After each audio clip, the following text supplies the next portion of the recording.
Welcome to the Shyamcast. This is Brett. This is Shyam. Thanks so much for being here with us today. How's it going today, Shyam? Little tired after yesterday's grand festival. Yeah, big festival yesterday. Yeah, it was Radhashtami festival. Radhashtami. Yeah. You want to talk a little bit about Radhashtami, Prabhuji? Well, it's the appearance day of Sri Radha. Hmm. The word Sri means like goddess of Krishna. I mean, the goddess form. So Sri Radha refers to the consort of Krishna. Hmm. Um, and Shri Krishna refers to Radha Krishna. So Shri there refers to Radha Radha. Ah, Sri Krishna refers to both of them. So Okay. sometimes we say Hare Krishna, sometimes we say Shri Krishna Chaitanya. Yeah, yeah. Shri means the same, goddess of virtue. Okay. Mm. Yeah. You were explaining it last night how Radha is is the female component of the divine, right? Uh, So like the uh, one, unlimited being, original being splits mm, itself into the male and the female aspects, which are mm, Radha and Krishna, mm, like in order to have loving pastimes. mm, mm. So it is said that Radharani is female aspect of Krishna and Krishna is male aspect of Radha. Mm. So they are one and the same. So it is said they manifest separately and they manifest together. When they are separate, they are Radha Krishna. When they are together, they are Lord Chaitanya. Mm. Mm. And Lord Chaitanya was the latest incarnation or avatar who came Yes. around 500 years ago. Yes. Yeah, very nice. Yeah, I think this has to do with the topic, one of the early, like the verse and the topic that we have for today. Uh, Um, because Lord Chaitanya is like the incarnation of Kali Yuga. mm, And so in this fourth chapter of Bhagavad Gita, which we're starting, Krishna talks about when he appears on earth in his different mm, incarnations. mm, And so one of the things he says is that basically like every yuga, or the mm, word is millennium, I mm, guess that's used, but it's, mm, essentially like every age or every yuga, mm, mm, he comes, in a different incarnation. And so mm, like different books like, the Srimad Bhagavatam, which we've talked about, describe like all these different incarnations, Lord Ram, mm, Vamanadev, mm, Narasimhadev, all these different forms that mm, Krishna takes. And so yeah, like each yuga cycle, or is I guess it's each yuga. So like in a yuga mm, cycle, there are four periods, mm, or say four mm, yugas, and he comes in each mm, one. And so mm, the latest one in the Kali Yuga, which is where we mm, are currently, was Lord mm, Chaitanya, who is a mm, combination of the male and female aspects, or Radha and Krishna in one mm. person, one being. And actually, he comes many times in each yuga. Oh, many times in each Uh, yuga. like if you see in Satya Yuga, he came as Lord Narasimhadev. Hmm. He came as Vaman also. Ah, And in Kali Yuga, he came as Lord ah, Chaitanya, came as Buddha, yeah, and Buddha. then he will come as Kalki also. Ah, so he comes way more than once. Way, way many times in each Yuga. Oh, beautiful. So, I guess with that, we can maybe talk just about our verse for today Mm. and sort Okay. of jump into the Gita. Mm. So, this one is 4.9, Mm. the verse. So Krishna is talking about when he appears on Earth, basically, Mm. like the conditions that have to be met, Mm. essentially, but when he comes. And he says, "One who knows the Mm. transcendental nature of my appearance and activities does not, upon leaving the body, take his birth again in this material world, but attains my eternal abode, O Arjuna." Mm. Mm. So I'll read that one more time. Mm. Get the whole thing again. Mm. One who knows the transcendental nature of my appearance and activities does not, upon leaving the body, take his birth again in this material world, but attains my eternal abode, O Arjuna. Mm. So, Okay. yeah.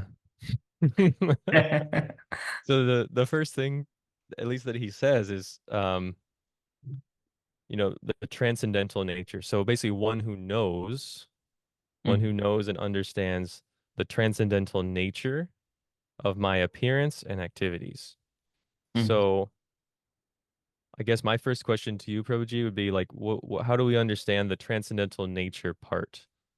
It's like when he So, appears, he's transcendental, his nature is transcendental. mm.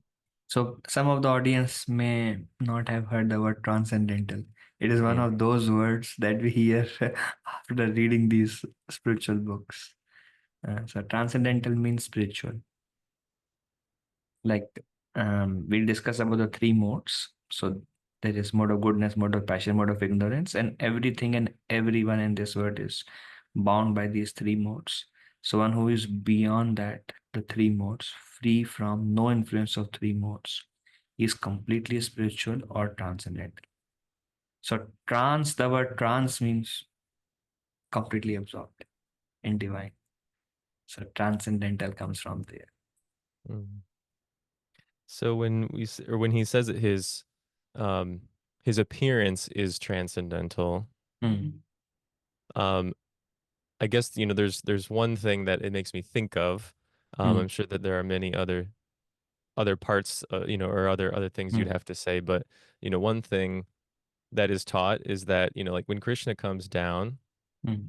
essentially his body is not just like a standard human body, Mm. or like, he's not like in the three modes of material nature, right? Mm. Like he is Mm. transcendental. So he's not stuck in the modes like Mm. we are, or like, like Mm. all the living entities on Earth Mm. are. And so that's at least one angle of it, or one aspect of it Mm.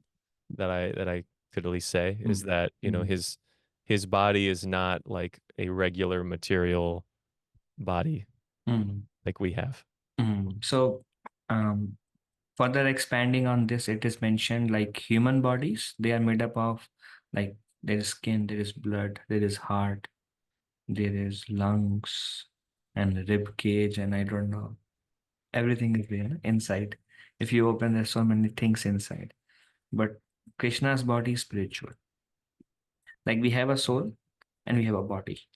And soul is not made up of these five elements, earth, water, fire, air, ether. So Krishna is completely soul.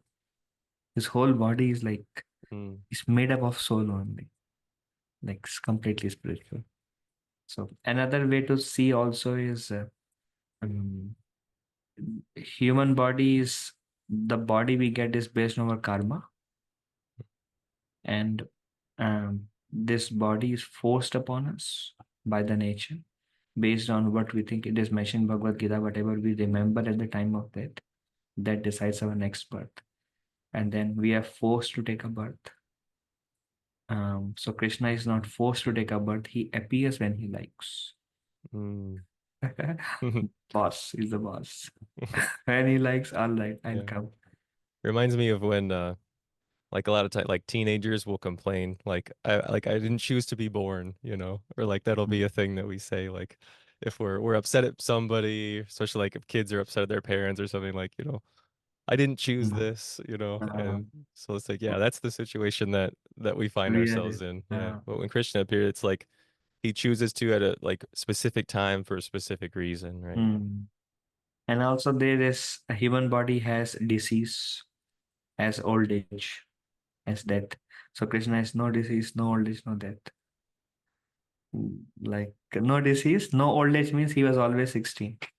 He just appears to grow up just to give pleasure to his devotees in different rasas. But once he was 16, he never grew. Even he was 125, he was still 16. And there is no death because he just sat on the chariot and he just flew up and he disappeared. So his body is completely spiritual from that time. Mm. Yeah, like how we say appearance and disappearance rather than birth and death. Like Uh, when we celebrate, uh, like we say this is the appearance day, or this is mm, the disappearance day, rather mm, than birthday or death day, right? mm, For that reason, especially when we speak of Krishna or Radha.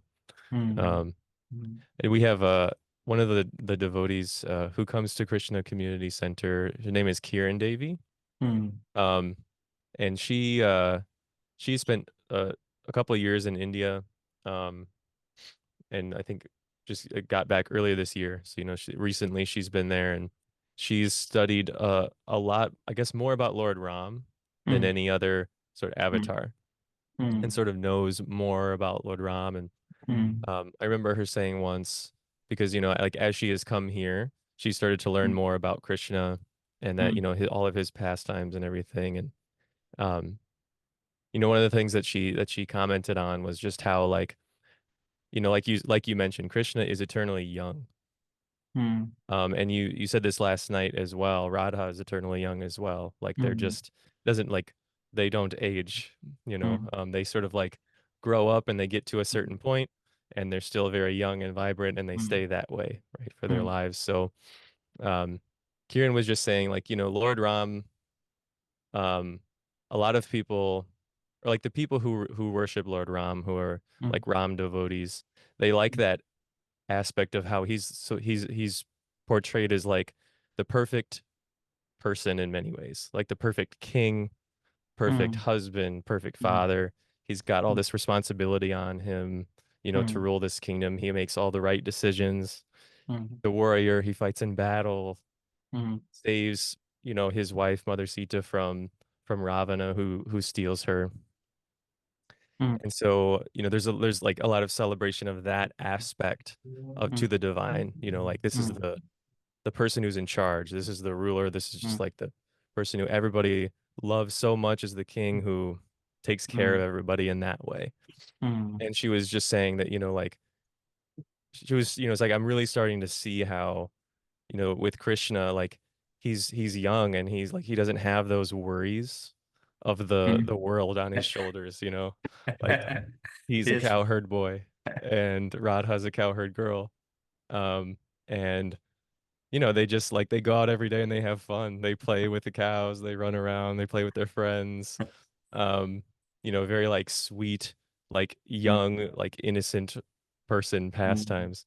Mm. And yeah, she was just, commenting. It's like, wow, I'm really like starting to learn that, kind of like understand that mood a little more of, like what a Krishna devotee really is, like feels like, what they're really like seeking after, the kind Mm. of feeling that they're going for. Mm. So sweet, actually, wonderful. Yeah. Yeah, so this is about, and also it is mentioned Krishna's birth was not like how the child comes from the mother, and mother and father they have a ceremony, and child comes from the mother. He just appears there in four-handed Narayan form. He's like, see, I am God. And then they were like, sir, we cannot take it like this. What will Kamsa do? And just us worshipping. Then he says, all right, I'll take my original form now. And then he took a small baby Krishna. So he doesn't come like a baby. He came as the Lord himself and turned into a small boy form, original form of Krishna. So again, completely everything about him, his appearance, his disappearance, his activity, everything about him is transcendental. Mm. Could you talk a little about his activities or his Leela, and like sort of the transcendental nature?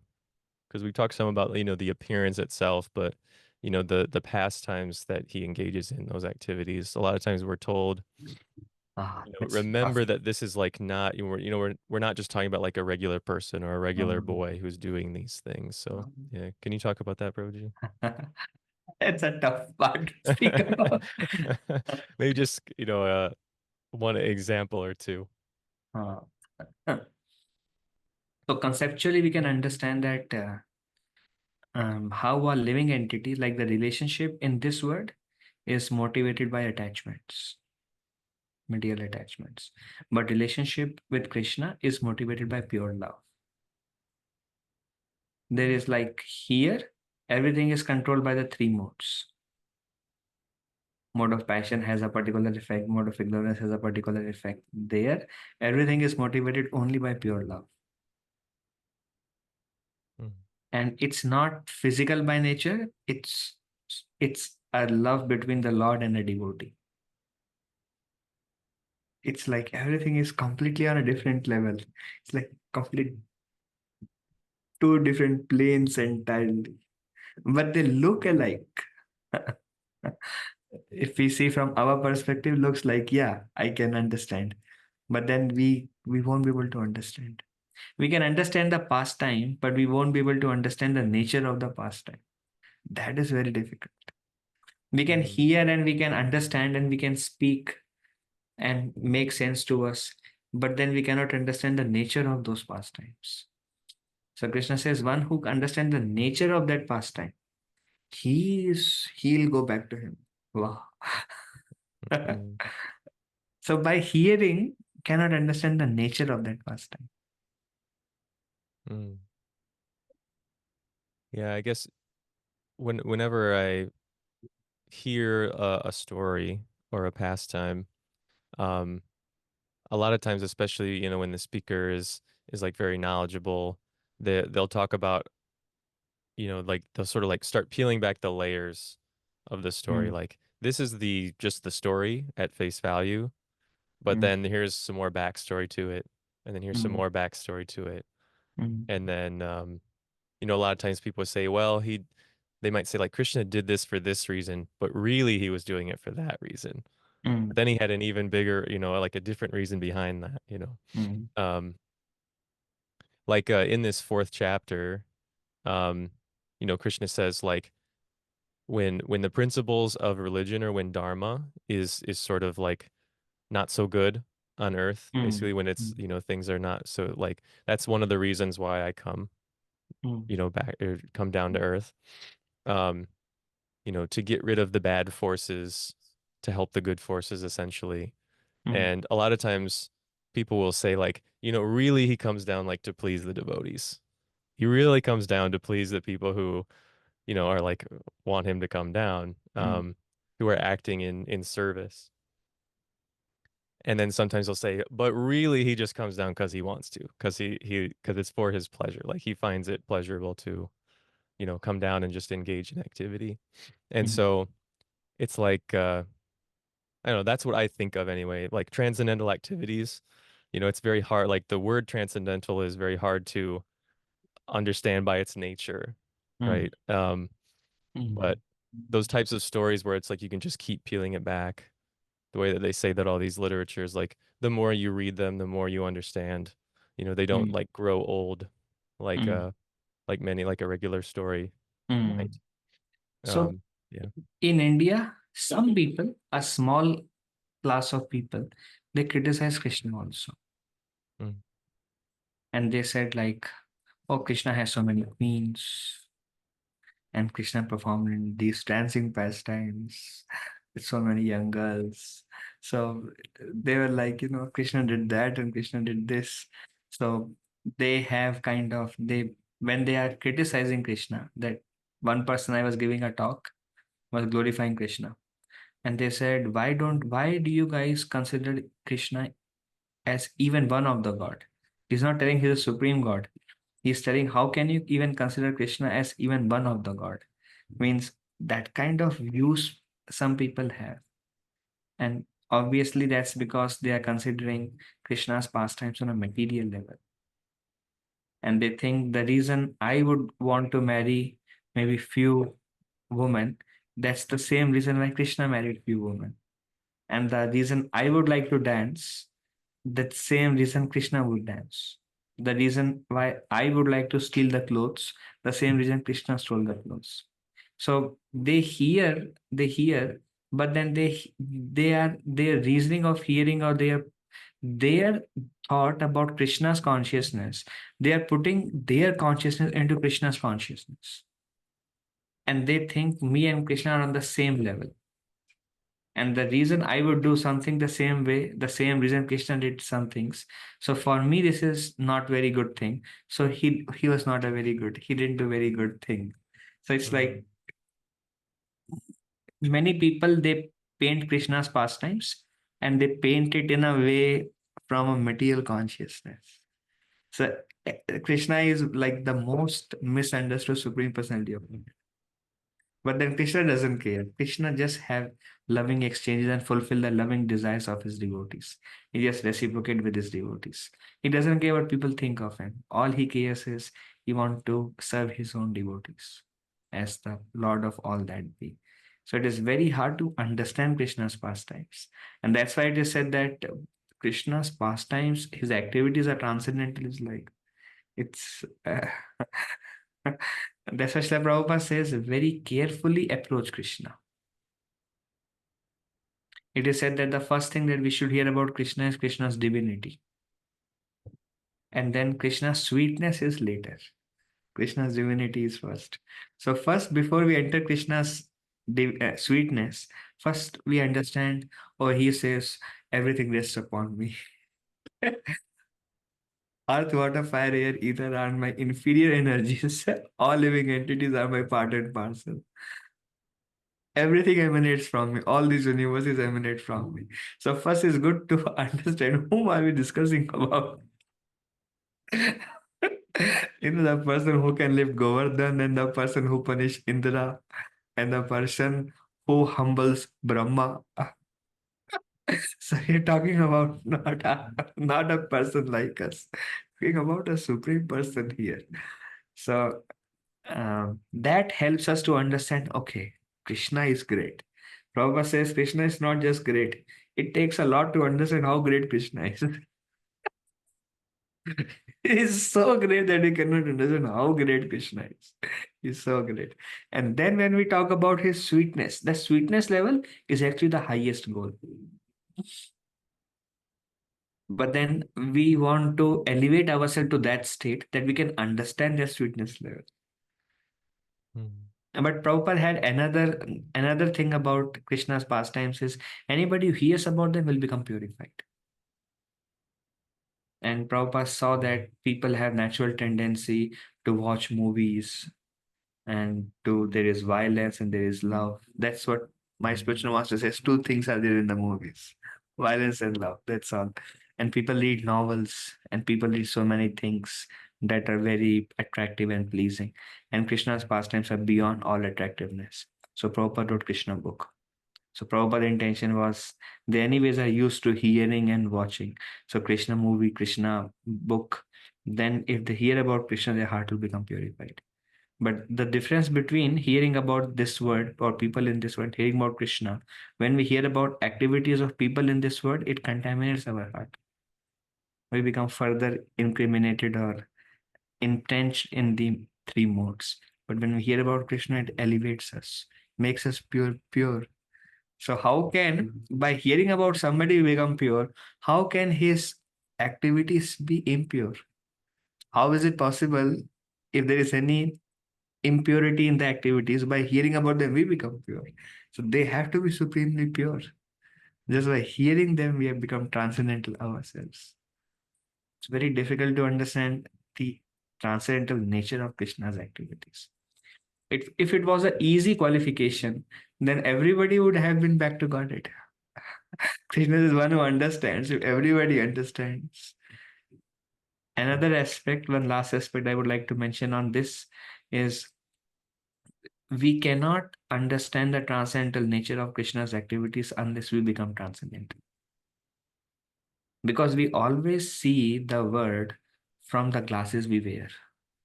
Like we wear red goggles, we see everything red. Blue goggles, everything blue. And pure goggles, everything pure. We can perceive. So they are completely pure. And when we become completely pure, then only we can understand. So what Krishna is telling, one who understands the transcendental nature of my birth and activities, only that person can understand who becomes transcendental. So obviously when we become transcendental, we go back to God. We have gone beyond the modes. Mm. Yeah, thank you, Prabhuji. It's like we can only understand I guess how much we understand, right? We can only like we're at a certain level of understanding of things, and then like we can't see anything past that, you know. It's like that in any topic, you know, whatever it is. However much you know about biology, that's how much you know about biology. Yeah, You don't know anything else, right? yeah. Um And so yeah, I mean, I guess like the name of this movement, the name of the goal of bhakti yoga is Krishna consciousness. And so, like you say, we tend to take our consciousness and say that's what Krishna consciousness is, when really the goal is to understand what Krishna's Mm, consciousness actually is. Like what is God's consciousness?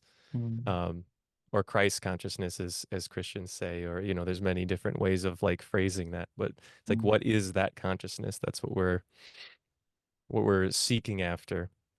Um mm, And I guess, also as you were speaking, it sort of became a little more clear to me why there's this, sort of like the recommended reading is mm, start Bhagavad Gita.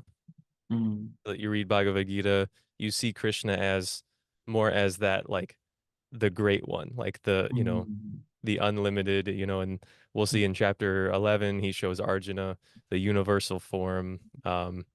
The much of the discussion as well is sort of on that feature, right? mm, How he's the controller or Ishvar, and then you get to Bhagavatam. So it's sort of like devotees will say, okay, read Bhagavad Gita, mm, then read Bhagavatam, mm, and then even when you read Bhagavatam, there's 12 cantos, mm, and Krishna's pastimes are in the 10th canto. And then it's made very clear, okay, just read it all the way through. Like don't mm, skip, even though maybe you'll be tempted, you want to read Krishna's pastimes, first. Just read the first 9 cantos first, so that you have a greater and greater understanding of mm, what these pastimes really are. Like, mm, what the point of this is. mm, mm, And try to get into that mm, mood more. So mm, yeah, very, very nice. Very, just yeah, I like that a lot. It's like, you have to understand I guess, or just like try to understand the greatness, try to understand the mm. like the bigness of like the Ah, awesomeness before you can have that sweet, loving exchange, like to my limited understanding, it just makes before sense. 10th canto comes so many incarnations of Krishna. See, this person appears as Vaman Dev, Narsimha Mm, Dev, Lord Ramchandra. Try to hear about this person. Whom are we talking about? Then mm, that person actually comes into picture. But even one idea is when we get to 10th canto, our consciousness to some extent become transcendental. To some extent, then it becomes easier to understand Krishna. But then we are not fully pure, even if we reach 10th canto through all the way through. So then Srila Prabhupada says, then you can read them, but very carefully, in a way that have that caution. Okay, I am hearing about the Supreme Lord here. that that great one. So with that consciousness approach and relish.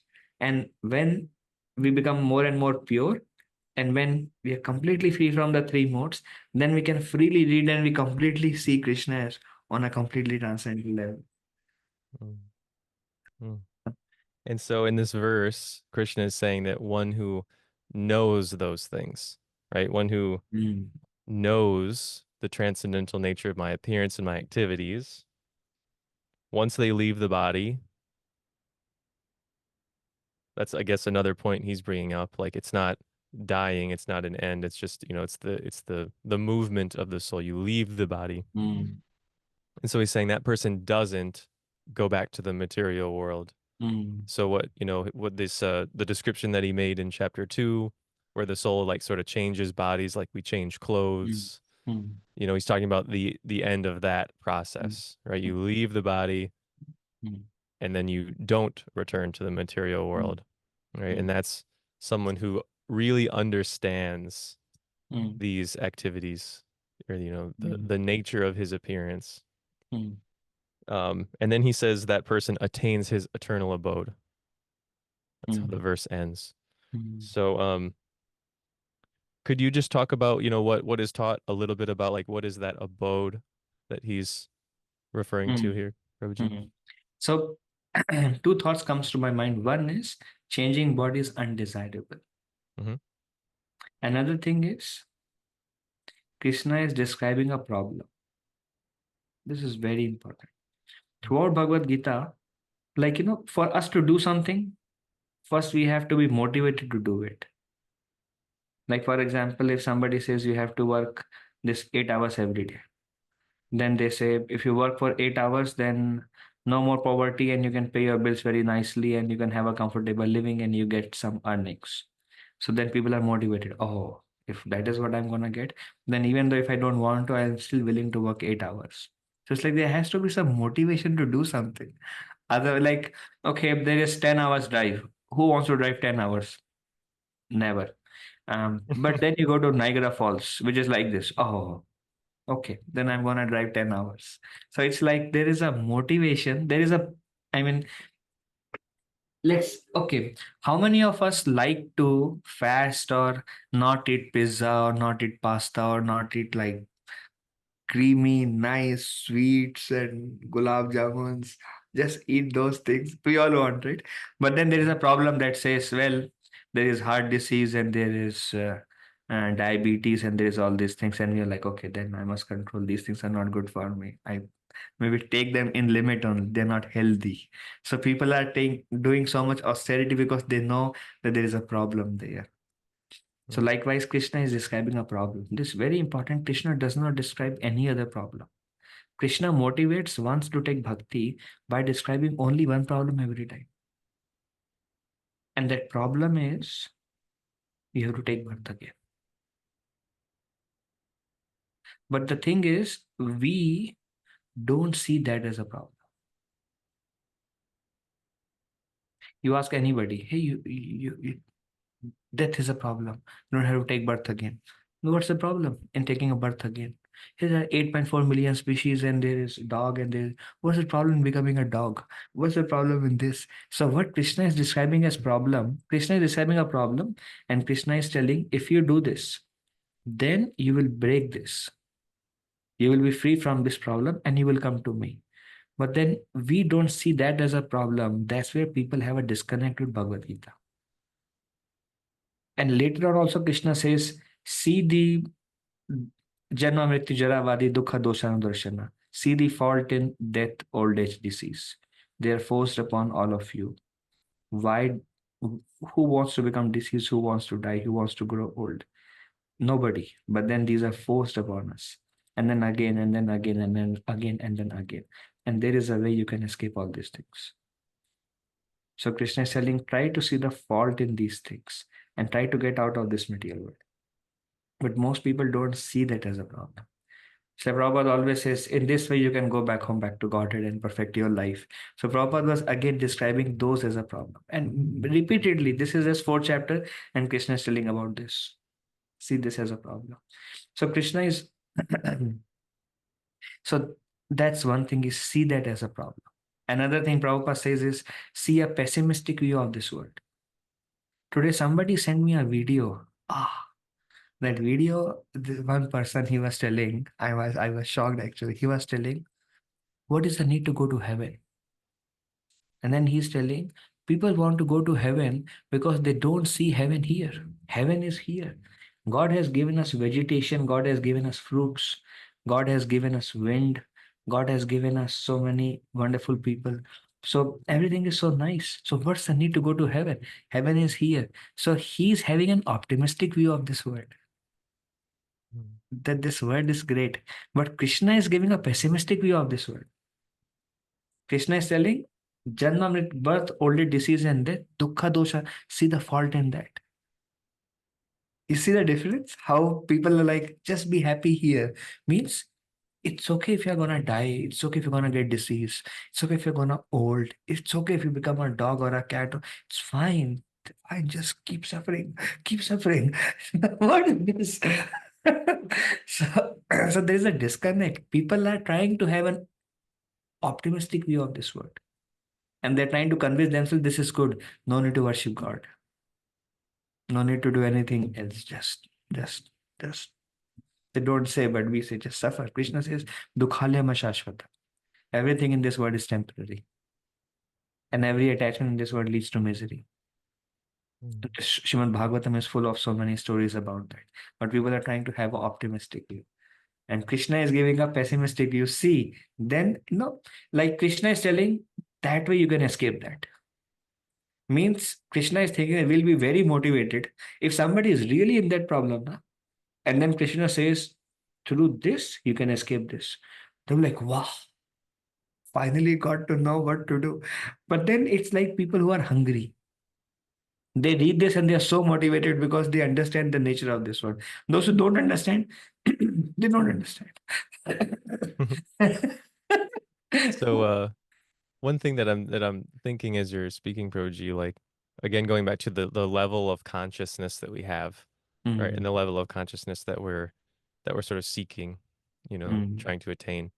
And if we have a certain level or whatever our ceiling is, like our mm, ceiling for happiness, our ceiling for pleasure, like we think that's pretty great, right? mm, We mm, experience that as mm, being pretty great.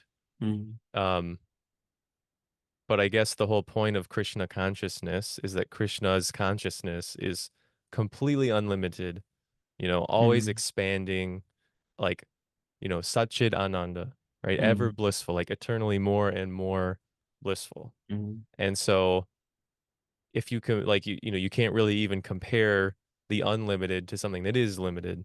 mm, Like mm, the biggest number, for example, that you could possibly think of is still like infinitesimal compared to another number, right? Because they just keep going mm, on and on. mm, mm, And so no matter how great this experience is just living in the world, um,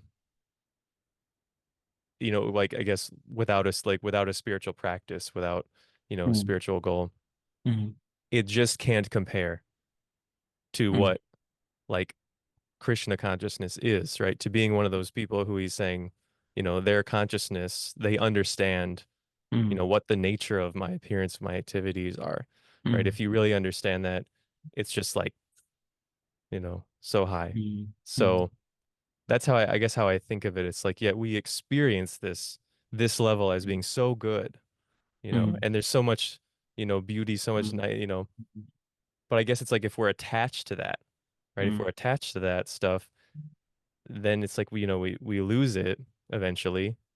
mm, And that's where, all that suffering comes from, like you're saying, mm, right? Like mm, it's like the nature of it is suffering. mm, mm, Like, yeah, like Buddha says that as mm, well, right? And mm. so, Very good, bro. yeah, so it's like, it's just like, I guess if you try to compare, it's like, what are you feeling now? What are you going for? Like, Mm, we're going for that, like, infinite, right? Which is mm, what Krishna is mm, saying is our nature. That mm, is your true nature. That's who you really are. That's who you're trying to mm, uncover. mm, And yeah, it's like, you don't have, if you don't mm. have to die, if you don't have to age and have suffering, then I've always seen people mostly going through a lot of anxiety and suffering when there is breakup, when they mm, lose a job, when a loved one leaves the body. mm, It's yeah, continuous. Attachment is natural, but then we get attached here, and those are forcibly taken away from us. And then we again develop attachment, and it's forced to take away from us. Then we again develop attachment, and it's forced to taken away from us. And the thing we are most attached to is the body, and that is also taken away. Then we get given next body, we become attached, and we become attached to everything, and everything is one by one taken away. We develop multiple attachments, all are taken away. We have unlimited desires that we cannot fulfill. Our plans are like frustrated again and again, and then we are just trying, trying, trying. So it's natural. Actually, we are looking for attachment to Krishna, which is eternal. Attachment to devotee, eternal devotees of Krishna, which is eternal. Attachment to a spiritual body, which is eternal. But since we have lost everything, now we are bringing the same consciousness in this world and trying to develop, have the same experience that we are destined for, that is meant for us, but in a wrong direction. And then we are frustrated again and again. It's like looking for the right thing in the wrong place. Attachment is right, loving relationship is right, mm, um, having a body is right. Everything we are looking for the right thing, but everything in the wrong space and never satisfied. So Krishna is telling, get to the original. This is fake. Get to the original. We're like, no, no, no, we are okay with the fake. No, no, it's original. I'll give you everything that you like, and you will have this and more, everything. No, no, no, we are fine with everything fake. Fine. Artificial is fine with us. And people are telling, why look for original? This is original. That's the problem. So what is the abode that he talks about? How these Mm. people who understand they attain his abode or they go to, where he lives. So this is wonderful, Prabhu. So that shows if somebody says, where does Bhagavad Gita says the spiritual world exist? So here is a proof. If he is telling I'll take you to my abode, means his abode exists. Some people say like the soul is once the soul becomes desireless, the soul ceases to exist. But Krishna is giving a higher goal that the soul reaches my abode. So there's material world and there's spiritual world.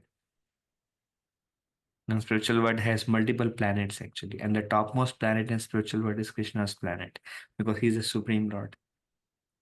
And that abode, Krishna does not take the name here, but that abode is called Vraja or Vrindavan. He explains that abode in Bhagavatam in 10th canto.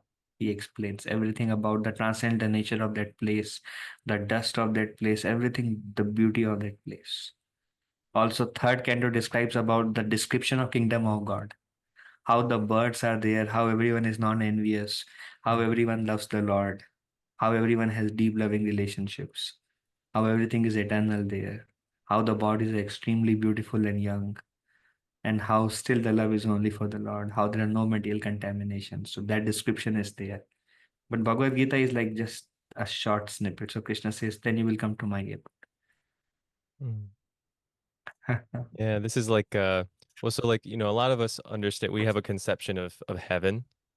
Um, like Christianity, I mean many religions have at least some conception of a heaven or a higher place. Mm, And so, in this cosmology, like there are heavens. It's sort of like there are many different sort of levels to existence, right? mm, mm, And like there are wonderful, what would be called heavens, where you mm, live a long time and everything's mm, incredible, but you still eventually have to like leave that body that's there. And mm, so, yeah, this is like an even high, right? This is, I guess that would be like the mode of goodness, right? I mm, guess it's like heaven, that heaven is seen as a mode of goodness. It's great, it's very mm, pleasurable, it's very nice. mm, Um, but the abode of Krishna is the transcendental abode, right? So it's mm, beyond the mm, modes of material nature. And so, mm, I mean, maybe it's sort of like that is what is referred to as heaven in a Christian sense, for example. It's mm. like that's the Kingdom of abode, God, they kingdom call of as God. heaven. Yeah. In our Vedic tradition, heaven is material higher planets. Mm, So people desiring higher sense gratification. Like it is said, heaven, the beauty of the people in heaven is like million folds than beauty here. Then those who want intoxication, there is the somaras, which is very intoxicating and pleasing beverage. Unlike the horrible taste of wine and everything here. It's very pleasing and it's intoxicating. So people are looking for higher pleasure, they may go to higher material planets. But then again, the body is temporary. Again, attachment is there. Again, attachment is taken away and there is so much suffering. It is mentioned in scriptures, there is a personality called Indra who is the king, like the president of heaven and the prime minister or president of heaven. And then sometime his position is in danger and then he suffers. Likewise, here also president, the position is in danger and they do so much campaign to get voted again. And so there also he has position problem and then that attachment is there, na? So much suffering. He does so many things to maintain that position. So again, it's material, it's temporary, and makes one pride proud because not natural for us. Na. Anything not natural when we attain gives pride. mm. Anything not natural Mm, gives us pride when we attain it. Like it's not natural for him to be the king. By nature, we are like servants of the Lord. So he's like, no, I'm the greatest. It's not natural for us to become the greatest. God is the greatest. We're not greatest.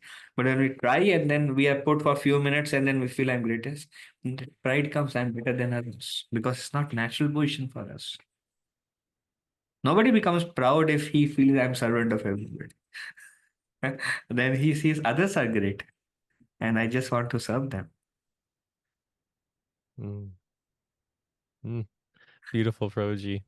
Seems Oh, like a good point to end for this week. It's like sort of okay. the main message of bhakti, really, right? It's like Mm, is that service attitude mm, and coming like just slowly sort of realizing one's identity as a servant. Like that this is mm, actually like the natural position where mm, though in the material world it's seen as such a negative thing, right? It's like where you are the happiest. Like this is how if you really want God consciousness, you really want that. It's like this is the way you do it. It's sort of like the opposite of what, you might mm, think like, it's like what like maybe a politician is going for, but mm. that's really what is taught. Like that's how you're happiest.